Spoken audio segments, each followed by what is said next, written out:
ደርግ ስርዓት ጊዜ እንግዲህ በቃ ጨዋታ የክብር እንግዳው ነው ገብተውኮ በቃ ተጫዋቾች እየተራገጡ ሲቸገሩ ሽጉጣቸውን አውጥተው ወረዱ ከቪአይፒ ወርደው አስቆሙ ጨዋታ እንዳለ ሰብስቤ ነው ማስራቸው እናንተን ከፍሎ የገባኮ ጥሩ ጨዋታ ለማየት ነው ወይ ተጫወቱ ወይ ውጡ አሏቸው አሁን የፊፋ ፌር ፕሌይ ምናምን የጀመረው ከዛ ነው የሚለው ገነ ገባ ስፖርታዊ ጨዋነት ተጋጣሚ ማክበር ምክንያቱም ጠረባ ምናምን ነው የሚያው አታከብሩም እንደ ህዝብ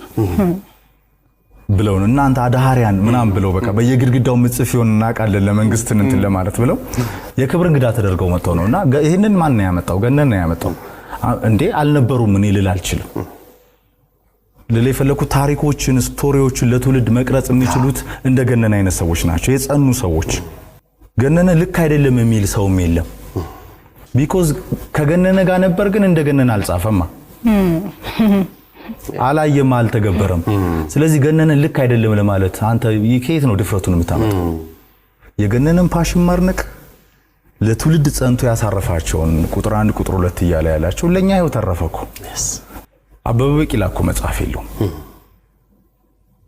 ሃይሌኮ አንድ ጃፓናዊ ፎቶግራፈር ተከታትሎ ያዘው ነው በፎቶ ሰድሮ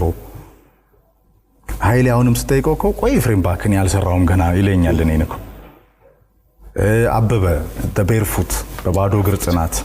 አበበ ለትውልድ የሚቀመጥ መጽሐፍ የለውም የተተረጎመ መጽሐፍ አለው እንጂ ኢትዮጵያን የጻፉት የለውም ፍልቅልቋ ፍርጥ ደራርቱ እየተሰራ ያለ መጽሐፍ አለ በእኛ በኩል ኢትዮጵያ ያላት እልፍ ባህል አለ እልፍ ታሪክ አለ ላይብረሪ የለውም እኮ ሙዚየም የለውም እኛ እኮ ማራካናዞ ማራካኛ ገብተን ስናይ 1950 የብራዚል ዓለም ዋንጫ አንስቶ ብራዚል ነጩን መለያ ቀዳ ቃጥላ ስትጥል ያኔ ፔሌና ጋሪንቻ 9 ዓመታቸው ነበር ከዩራጓይ ማራካናዞ ጠባሳ ወደ 200 ምናምን ሰዎች ከማራካኛ ላይ የተፈጠፈጡ ነው የሞቱት ቀድሞ እንደሚያሸንፉ ገምተው ነው ያለም ዋንጫውን ዩራጓይ ያሸነፈች ከርስ ነው ብለው ነጩ መለያ ጣሉ ቢጫውን ለበሱ 5 ያለም ዋንጫ አሸነፉ ያ ስቶሪ በሃይዳቶቹ ከየተባለ አንድ ሙዚየም የብራዚል እግር ኳስ ፌዴሬሽን ውስጥ እንደዚህ በቃ በዚህ በዲጂታል እንትን ውስጥ ነው ያለው ስለዚህ ብራዚል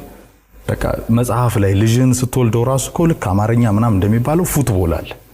ዛትስ ዋይ ዓለምን ይወረሩት